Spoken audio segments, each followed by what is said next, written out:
Hello, we are here at a new episode of the Masters podcast, and today I have here Miha Vuk, who is a technical fella and works at Docentric.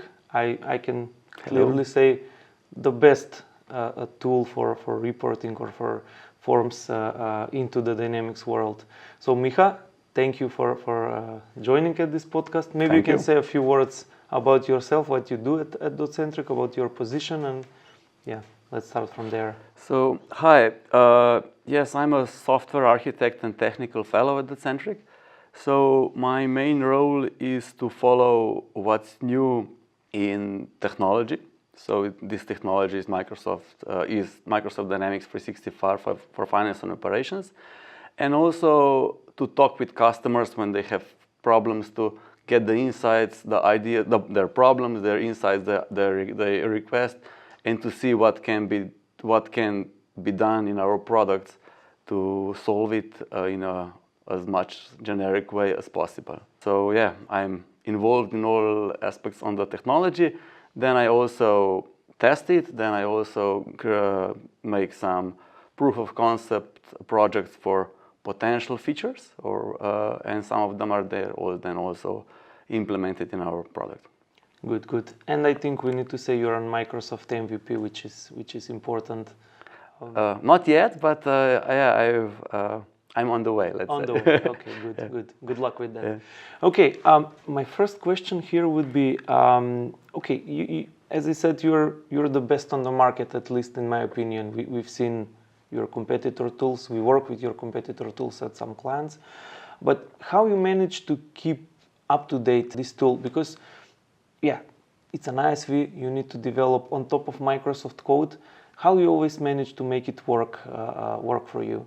I know, for example, I always see you on Yammer. Yeah. You're one of the first to post something when there is a new version, early access, even before it's generally available.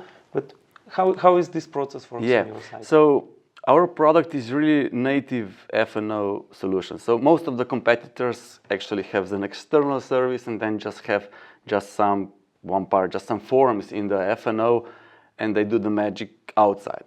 We are totally internal solution. So we do everything inside, and we have to do all the magic inside of the F&O, and also we make most that we can do out of the F&O. And that means that we also have to extend whatever it is possible, and we quite often go beyond this line that is publicly described as extensible points. So we also use some tricks to extend the things that are not documented but still works. But it means that actually anyhow we would have to test every new F&O version, but we have to test it even more because Microsoft is not really committed to keep this backward compatibility with the extension approaches, extension points that we use. So for every new version, we try to test as soon as possible. It typically means that when preview version is released, we install it and we test everything that seems related to our project, and we also go always through all the new features that Microsoft has listed. Sometimes when they issue the preview version, they have not yet listed the list of features. So we do some code research to see what's new. Sometimes we find most of them, sometimes not. Then we see what might influence our product, what might be an opportunity to add something else, what's maybe a feature but with a lot of gaps, and what could be done better. And it's a continuous continuous struggle sometimes to really be up to date. And it happens, let's say, a few times a year that we have to do some urgent fixes. Other things are more like that we have like midterms ideas for how to solve the compatibilities. But whenever there is something new, we have an eyes open what can be, how we can make best use of it for all F&O users. So yeah. Okay, good. But then it comes to the next question. okay, you get the early access and you test immediately. Do you make any automated tests there, or? To be honest, not yet. We are. It's an ongoing process, project that takes longer that we would like. So we do currently mostly manual research and manual testing, but we catch, let's say, most of the potential points in the new version. But Microsoft also has a minor releases, so build versions, and the point is that that sometimes we cannot test every minor release because sometimes we even don't get the minor release, and in these cases, these are very rare, that Microsoft actually pushes some changes that they think that they're not critical, but some of them are highly critical, and then they make compatibility problems sometimes for our product, but then a little bit later also some other ISVs report the same issues. So one of such story was quite serious in last May. So Microsoft has a different, so they have a preview version, then they have a first release version, then they have a general availability version that should be really well tested and stable. And after this, they have a quality updates and proactive quality updates. Correct. And these proactive quality updates are something like critical updates for Windows, like critical updates for F&O, and there should be just the critical changes, but sometimes they don't really follow this rule, and sometimes they also put in some non-critical, some changes that might influence something. And so they changed some version of the embedded DLLs, then they conflicted with our versions, and also then with some other custom solutions. And these proactive quality updates are actually automatically pushed to the sandbox and production environments of the customers. And then when the first customers reported it, we were working almost night and day for a few days and made a hot fix. But it still took maybe a week or two that then the same problem appeared more customers. And the problem appeared there was also a little bit undeterministic. So it was a long story, and several customers were affected, but happily not hundreds of them. Happily more, maybe 10, maybe 10 of them. That was quite dramatic for us. Yeah, and normally for this kind of updates, Microsoft should kind of announce it, right? If it's a bigger change, even. Yeah. In the F&O part, normally there is announcement if something is going to be deprecated or some class or whatever is changed. But on your side, because you kind of integrate on kernel level, on DLLs, etc., Microsoft probably thinks, okay, I don't need to inform anyone about this. It's the kernel. What you see in F&O, it's layer above, and it's a little bit debatable. Yeah. Actually, we were this specific problem. We were using the Azure DLLs that are included in the F&O version, and we were and Microsoft has changed this version, and then in some rare cases. They somehow one version of the same DLL was loaded before the other one, and so on. Working with Microsoft is also more personal thing than official. So I talked about it with several people from Microsoft, and I think they somehow got the message. So because like a month or two later, they changed some other version of DLL. Microsoft even called us or sent us a mail if that's okay with us, and then they publicly announce it and so on. So there are official policies that whenever they are deprecating something, they should announce it a year ahead, and that was definitely violated this time. I think that we both learn, also Microsoft, because Microsoft is at the end still a group of people. They do make mistakes, and they try to make it better, but sometimes. Yeah, and it's important not to happen again, of course. Yeah, I hope we both learn something. Exactly. We definitely make our product more robust, not to depend on this, And I think they also learn that they have to communicate such changes. Yeah, exactly. Not to affect clients in any way. In a totally unpredictable way. Unpredictable way. Yeah, exactly. Okay, because you're an ISV, how you manage this, let's say, versioning and this backward compatibility? Because you say, of course, Microsoft says, I do not guarantee backward compatibility, and they shouldn't, because normally you can be late a bit, right?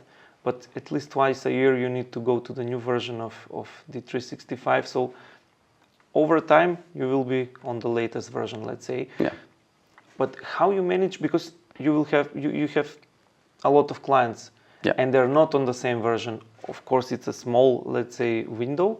It's a few versions, but still it's kind of a lot. It's wider than Microsoft thinks. It's exactly, yeah. and then besides the versions, you mentioned the quality updates, right? Yeah, they're minor versions.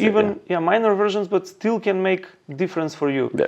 How you manage all of this? Is it just one product that you have everywhere, and is it compatible with all the versions actually, of Microsoft, or you have separate versions? We don't have branch. We do have branches internal for development, but we don't have product branches. Not to the client. Not it's to the one version. It's always. one. Yeah, it's one version. So first, just to explain, Microsoft is committed to be backward binary compatible. It means when the FNO is upgraded to a newer FNO version, the custom modules are not upgraded, the functionality should not be broken, even though it's not always the case. They are not committed to compile time backward compatibility, so it might appear that with the new FNO version, the old custom code will not compile. It's something that they said we're not committed to. Okay, so yes, we actually have just one public version just one public branch of our product, but we are really think how to develop our product so to keep the backward compatibility. So we are totally committed to that our product is backward compatibility with older version of our product, the core product itself. And we also try to be as much as possible to be compatible with older FNO version. So it depends, but definitely much more than Microsoft. We support much older FNO version that Microsoft supports. And we also have telemetry for most of our clients, so we see how the distribution.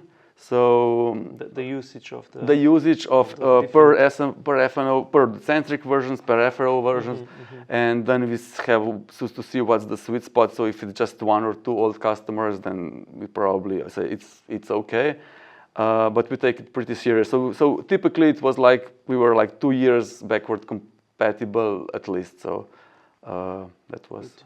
For the talking about the FNO versions. About FNO versions, okay. About again about this backward compatibility, it's one thing, but how you manage then? Okay, if there is a major change in some functionality of Microsoft that affects you, how you then manage to work on both versions? Do you make we quite often have to use reflection to avoid to see compile time dependence. Yes, we check if this method has 5 parameters, then this is the code that if this method we will handle it. If this method has 6 parameters, then this is.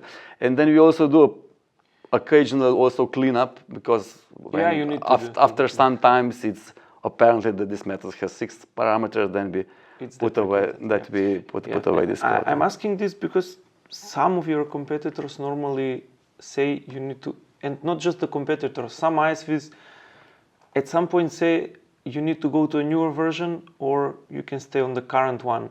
How do you plan this thing? Do you catch up with Microsoft, let's say, release of versions yearly plan, and you always say just go to the newest one and you're safe? Or you announce to the clients now you need to go to the newer version. When you upgrade to, let's say, the version to the next version, then you need I think we did not have such case yet that we would really force our clients to upgrade. But it is true that for some new features, they also need a little bit newer version of FNO, not 2 years old. For example. Yeah, I'm asking more from a perspective, let's say other ISVs that are purely, let's say FNO, doesn't go on a kernel level. At some point they say, okay, you can upgrade to new version of Microsoft, we test that everything is fine, you shouldn't touch the ISV for some time, but after a while they say, now you need to go to the new version. At the same time, when you go to the next Microsoft version, so you can skip that one, but when you go to the next, you need to take this, otherwise it won't work. So we need to somehow plan the releases also to take into account ISVs.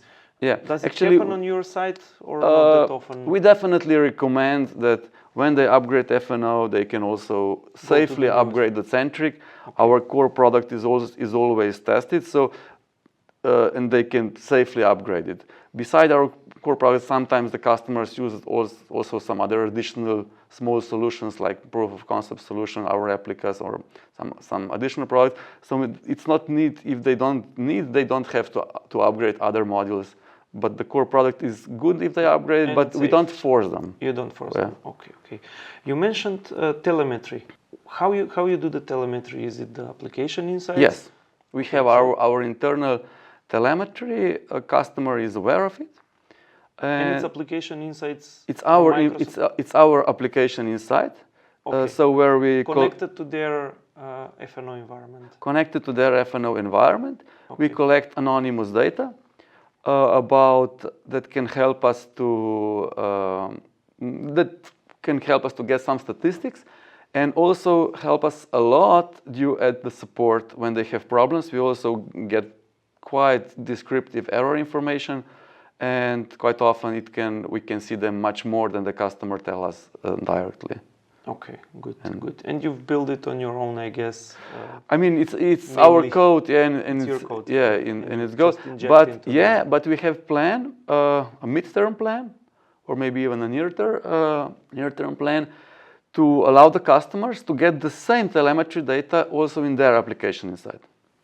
That's good. Yeah. That's good. That's even better, you know. They can it's very transparent, and they can make some use of it. Yeah. Very good. Another topic that I want to discuss with you is, beside this, let's say, core product that you have for printouts and stuff, you also do a lot of small, let's say, enhancements or tools that you can install. Much of them are either free to use, freeware, which you're kind of famous for.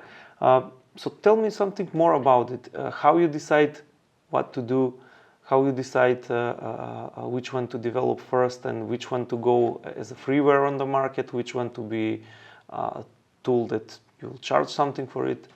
How the idea evolved, how it started, etc. Yeah, so actually the idea started that it would be nice to give something to the community, and so it's also a good approach. So if you give something, you can also talk about it, and people see that you are an expert in this area, and it's a kind of a win-win situation. So basically, we have the Docentric free version that contains pretty much all improvements that are mature of a standard FNO. They don't need our rendering engine, so everything else. So it means improved print destinations, are alerts, emailing improvement. This is all a part, and many else. This is all included in the Docentric free edition, and it's actually this is a product that will be free forever. It's not freemium, and we even work on it. We even provide support for it, so it's open for everyone to use on each project that they want without asking them. So without asking us. Good. And how you got to the idea to build this free product? At least from my perspective, when I look at your product, it completely covers the requirement that we normally get from clients. Like, okay, I want my invoice, posted and sent over email and sent to archive at the same time, in PDF, etc. And then in the past, long time ago, in the older versions of Dynamics, we were building that for clients, and then now we come to the Docentric tool and we say, oh, this is already built and they maintain this, it's safe to use, let's use it. I assume for this thing you came to that idea, but I know you did something with alerts, which is completely, let's say, outside of the core Docentric product. You did quite some good product with alerts, with these groupings. Maybe you can even explain the product, how it works. I think it's really good because, no one wants to get thousands of alerts a day or hundreds. That was my one email with summary. That was my implementation. So the idea started, and it's still like this, that all these small improvements we would actually like to give them for free. And we've been looking if there's any free product on the market for F&O, and it's almost not. So we said, why not? And so we have quite much bigger user base in this Docentric free version, and we will also keep this development in this investment. And it's whenever there is some smaller improvement, but it's not so small. For example, at the alerts, we've filled pretty much all the gaps in the standard that we have seen that we have an ideas to solve. So just a few words. So standard alerts are a little bit clumsy. With our improvements, you can really notify more people with one alert, and these notifications can be a proper human, nice looking, containing all the relevant information. Or even you can even get one email per day or per hour with all the notifications in these times that are relevant for you. So we try to be we try to help the users to be more productive and to and this is a really good change, because no one wants to get a lot of emails and just sometimes it's very important, but not all of the alerts are and we're also open for all the ideas and proposals, so we keep working on it. So my maybe personal question on this, do you have anything to prevent maybe creating I mean, in the past, it was possible to create alerts and then the system will create just a lot of alerts on wrong place. I know you extended this framework, so now you make it possible to create alert on kind of everything, right? But if you put an alert on the wrong place, it will just create alerts, send emails, and you want to avoid that. Do you have some kind of mechanism to prevent that? Because if you allow... So to prevent the system for crashing or generating an excessive amount? Or? I think nowadays it won't crash, right? But you don't want to create millions of alerts. No, actually we did not change the basic logic of the alert. So if it's on top of that. It's on top of that. So you still need to think. You still need to think. So if you create an alert that will be triggered on every change on a record, and these records are created in millions, then it's probably not a bad idea, and it will generate a bunch of alerts notification. Maybe you can even make a loop if you're really to make an alert on alert table or something like this. But normal, I don't remember that the customers would have bigger problems because of it. Yeah, of course. You need to think. You need to think, and you have to test a little bit. You shouldn't empower every single user to create alerts, of course. Otherwise, it's I don't know. It's up to the implementation team. But it's not that good idea to allow everyone to create alerts. Otherwise, it will be a mess. So definitely with our improvements, and it's not something that's in the standard, a power user or a system admin can create alerts for a group of users. The alert rules that are relevant for them, so it's a little bit more controllable and manageable. That's already good enough. I know you have this product for F&O, which is quite good, but what are the next steps for Docentric? Do you build something for CE, for Business Central, maybe for any other product? Microsoft? Yeah, so the idea is that Docentric, so to cover document report customization and distribution for all Docentric, for all Dynamics products. But we go step by step, and we try to be first the best at one. But now after so many inquiries from the customers, we are just developing the next product in this suite. So this is Docentric for Power Platform or CRM. It's called PowerDocs, and let's say it's already working partially. So I hope that in the beginning of the new year we will have the first release. So it's a new journey for us. Probably completely from scratch because you work on kernel level. And, completely from scratch. Some parts are. You can reuse, but mainly you need to redevelop. What about Business Central? We would like to do that as well, but we have to go step by step. So we don't want Power Platform and C. We don't to make half products. We want to be whatever we release. We want to be really dedicated. So not just in the development, but also in the customer relationship, in help partners to implement it. So to teach partners to write all the required materials, articles, publish, and maybe then even some proof of concept projects. So the development is actually just one part of it, and also Docentric as a company has maybe 20-30% of the employees are developers. The rest, so this Power Platform CRM journey will not be small. So the BC is next step, but I don't think that for next 2 years I don't see it. Okay. And how you see Microsoft itself with the year reporting, because that's kind of their technology to provide everything that you have, which I think it's getting better and better, more powerful. But how you see this thing? Are you kind of? I think Microsoft is actually investing the vast majority of their efforts in public publicity in the area that we all know. These are AI, Copilot, and maybe then integrations with some other system that's also quite popular.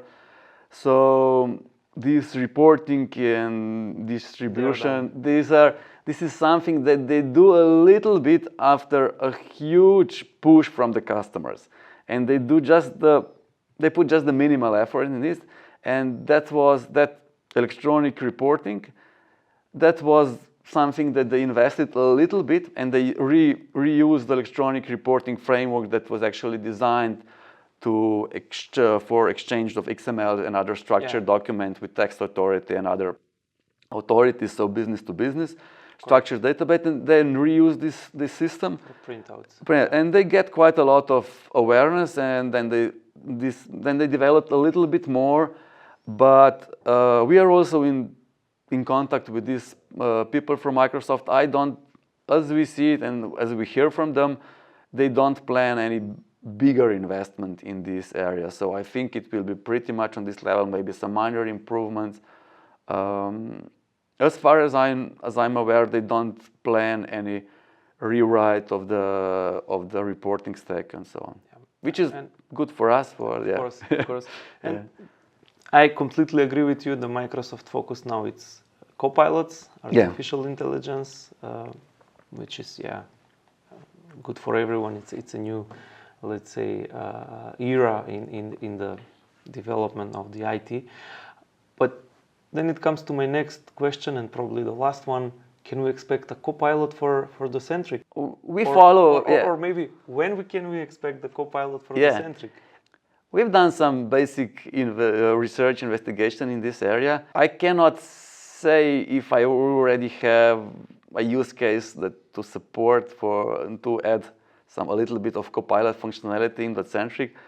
It's not clear yet. But we definitely don't plan something bigger in this area. I think reporting, because it's not a Copilot thing, even though it would be good to ask Copilot, can you add these 2 fields in my report design? Maybe sometimes we will go in this direction. First, we will maybe just ask. Our first step will probably be that the Copilot will a little bit understand Docentric manuals, Docentric articles, and will be able to help you to answer some basic questions that how to do things. Yes, this is something that we have in plans, but it's not the feature itself is not totally specified. Yeah. Okay. Yeah, but it's good that you already are testing it and investing in this Copilot, because now everyone does. This is just AI. on my list for hopefully till the end of the year. Yeah, but to do with the AI, we can see nowadays it's literally everywhere. And my personal opinion, it will not stay everywhere. But of course, now it's this discovery phase where we need to see where this AI works well to keep it, and in some scenarios it's just too much. It's an overkill. It's better without it. I completely agree. Good, Micha. I think we talked for quite some time already. I have no more questions with you. It was really nice talking and explaining what you do and how you manage all of this as an ISV, and a very successful one, as I would say, market leader in your area. If maybe you have something to add at the end, maybe some message for the audience or anything. I would just like to say thank you for inviting me and our team to the conference. Thank you. To Digiton conference. So it was a great conference, and keep up the good work. So, thanks, Micha. We'll see each other, of course, on the Adriatic group. We saw each other on the last event. We'll see you on the next one, and of course at Dynamics Minds. I would say also the ruling conference in here, at least here in Europe, in my opinion, even worldwide. But yeah. Thank you. Thanks a lot. See you. See you. Bye.